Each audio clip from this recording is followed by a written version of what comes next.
Hello বন্ধুরা, আমি শুভজিৎ। আজকে তোমাদের কাছে সম্পূর্ণ একটা নতুন ভিডিও নিয়ে হাজির হয়েছি। তা আজকে তোমাদের কাছে তোমরা যে কমেন্টগুলো তোমরা কমেন্ট বক্সে কমেন্ট করছিলে, তার একটা ছোট্ট ভিডিও তোমাদের কাছে তুলে ধরবো।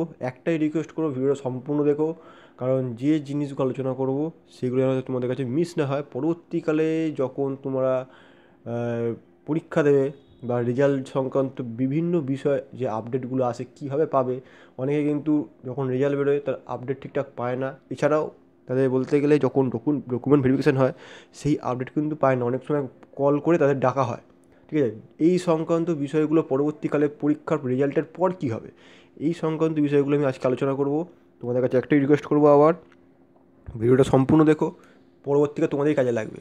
ঠিক আছে, ফার্স্ট যে কমেন্টটা এসছে তোমাদের যে কলকাতা পৌরসভার যে যে আলোচনা করছি, এর মধ্যে কিন্তু তোমাদের হাইকোর্টও আছে, এছাড়া তোমাদের city civil court, Howrah court, প্রত্যেকটা কোর্ট। আর আমরা জানি কিছুদিন আগেই তোমাদের বাঁকুড়া কোর্টের এক্সাম হয়ে গেল, রিসেন্ট সব কিছু হয়ে গেল, বলতে গেলে ইন্টারভিউ হয়ে গেল। তা খুব তাড়াতাড়ি জয়েন করানো হবে, সব আপডেটগুলো তোমাদের দিয়ে দেবো, কেননা খুব তাড়াতাড়ি কিন্তু কাজ হবে এই মুহূর্তে, কারণ সামনে ভোট আছে। এইবার যে কমেন্টটা প্রথম এসেছে সেটা তোমাদের আজকে আলোচনা করছি। প্রথম হচ্ছে মজদুর পোস্ট, পরিবেশ বন্ধু আর সার্জেন্টের রেজাল্ট কবে বেরোবে। বলে রাখি, কাজ খুব তাড়াতাড়ি চলছে। ঠিক আছে, মিনিমাম আমি বলবো জানুয়ারি মাসটা একটু ওয়েট করো, জানুয়ারি মাসটা ওয়েট করো, না হলে February first week, February first উইকের মধ্যে কিন্তু একটা আপডেট তোমরা পেয়ে যাবে। খুব ভালো তাড়াতাড়ি কিন্তু কাজ হচ্ছে। ঠিক আছে, একটু সময় লাগবে, একটু ওয়েট করে যাও। তোমাদের কিন্তু ফেব্রুয়ারি পুরো মাস ওয়েট করতে বলছি না, জানুয়ারি মাসটা আর ফেব্রুয়ারি ফার্স্ট উইক এর মধ্যে কিন্তু মিনিমাম ধরে রাখো, এখন না হলেও এই 30 দিন ধরে রাখো, 30 দিনের মধ্যে কিন্তু যে কোনো একটা দিন রেজাল্ট বেরিয়ে যেতে পারে, বা কালকে রেজাল্ট বেরিয়ে যেতে পারে। ঠিক আছে, তা এই সংক্রান্ত জিনিসগুলো তোমাদের কাছে বলে রাখলাম।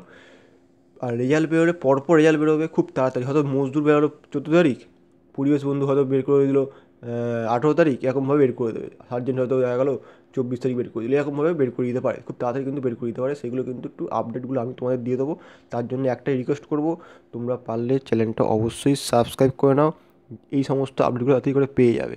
আর একটা রিকোয়েস্ট করবো, তোমরা বন্ধুদেরকে অবশ্যই শেয়ার করো, আর পারলে অবশ্যই এখন একটা লাইক দিয়ে দাও।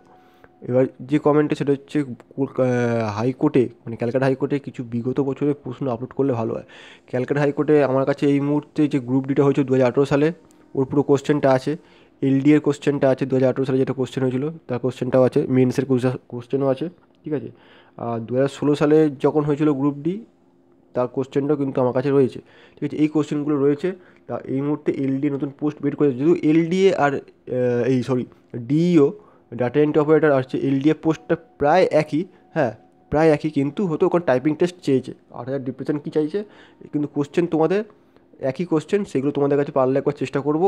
বলতে গেলে একটা জিনিস বলে রাখছি, যারা যারা প্রিপারেশান নিচ্ছে হাইকোর্টের জন্য পরীক্ষা দেবে, বলো স্ট্যাটিক জিকে আর ম্যাথ আর কম্পিউটার, এই তিনটে জিনিস, স্ট্যাটিক জিকে, ম্যাথ, কম্পিউটার, এই তিনটে জিনিস স্ট্রং করে যেতে হবে।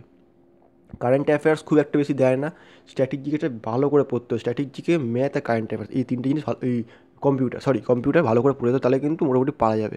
এবার 3 নম্বর যে কোশ্চেনটা হচ্ছে সেটা হচ্ছে, যারা ক্যাজুয়ালে কাজ করতো তারা কি মজদুরে সিলেক্ট হবে। ওরা সেরকমভাবে সিলেক্ট হবে না, কিন্তু বলে রাখি, যারা যারা মজদুরে কাজ করতো তারা কিন্তু একটা ফেসিলিটি পাবে, যারা আগের থেকে কাজ করেছে তাদের কিন্তু এক্সাম দিতে হবে, এক্সাম ছাড়া কিন্তু কোনো সিলেক্ট হবে না। তুমি যারা যারা পরীক্ষা দেবে তাদের কিন্তু সিলেক্ট করা হবে, ভেতর থেকে কোনো লোক নেওয়া হবে না।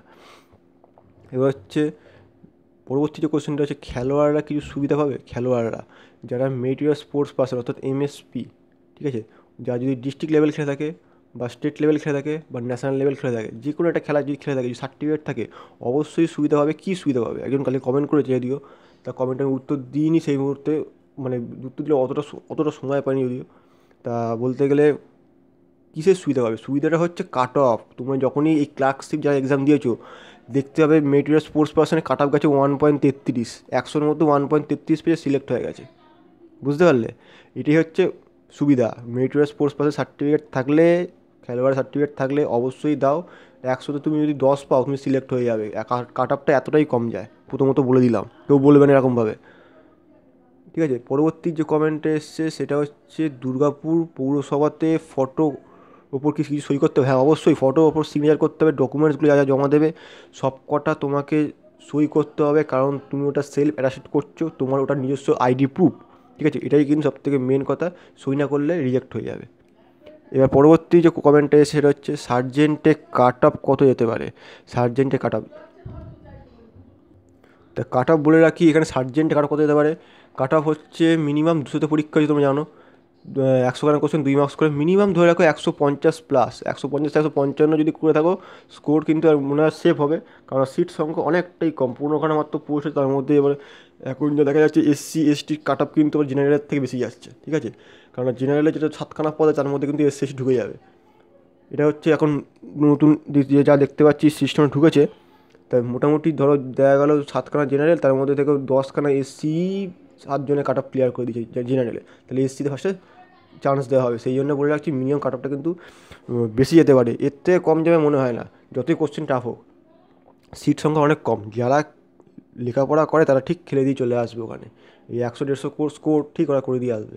এবার পরবর্তী যে কোশ্চেনটা হচ্ছে সেটা হচ্ছে হাওড়া কোর্ট আর হচ্ছে তোমার সিটি সিভিল কোর্ট রেজাল্ট কবে বেরোবে। এর রেজাল্টটা একটুখানি বলতে গেলে খুব দেরি হচ্ছে, কারণ বুঝতে পারছি না, দেখো ওয়েট করো আপাতত কী হয়, এখনও ঠিক বলা যাচ্ছে না, কারণ সামনে তো বাঁকুড়া কোর্টে কোশ্চেন হয়ে গেল, আবার শুনছি নাকি এই বর্ধমান কোর্টের খুব তাড়াতাড়ি আপডেটটা আসবে খুব তাড়াতাড়ি।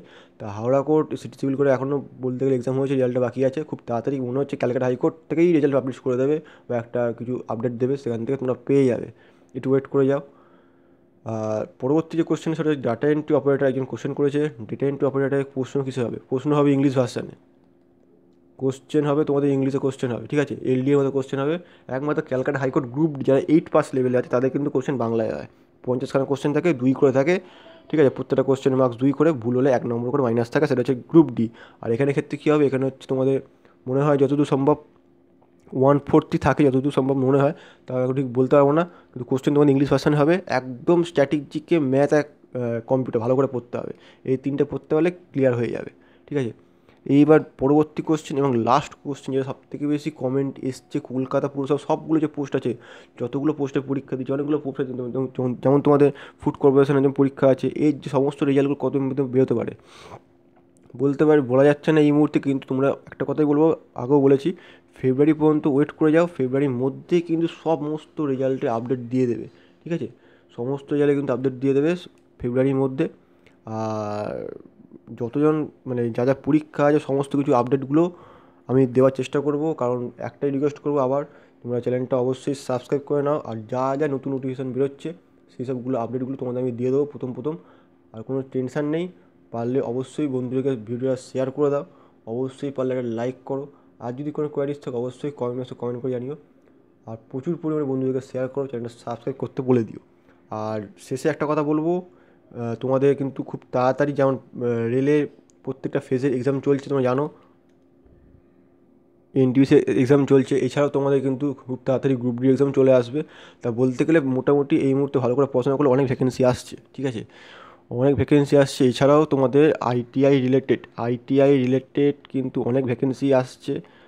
তা তোমরা একটু চেষ্টা করো, যারা টেকনিক্যাল আছো অবশ্যই, যারা ওদের টেকনিক্যাল সম্বন্ধে জানো বা ITI করেছো পলিটেকনিক করেছো, তারা যদি একটুখানি কমেন্ট বক্সে কমেন্ট করে যে টেকনিক্যাল সম্বন্ধে কিছু মানে কিছু জিনিস শেয়ার করতে, কী কী কোশ্চেন আসে না আসে, IOCL, DRDO, তারপরে ONGC, এই তত্ত্বে কী কী কোশ্চেন না আসে কি না আসে, কীরকম কোশ্চেন হয়, সেটা নিয়ে আমি আলোচনা করবো। তার জন্য একটু কমেন্ট বক্সে কমেন্ট করে জানাতে হবে, দাদা একটা ক্লাস নিও, তার উপর একটা ভিডিও বানানোর চেষ্টা করবো, ঠিক আছে।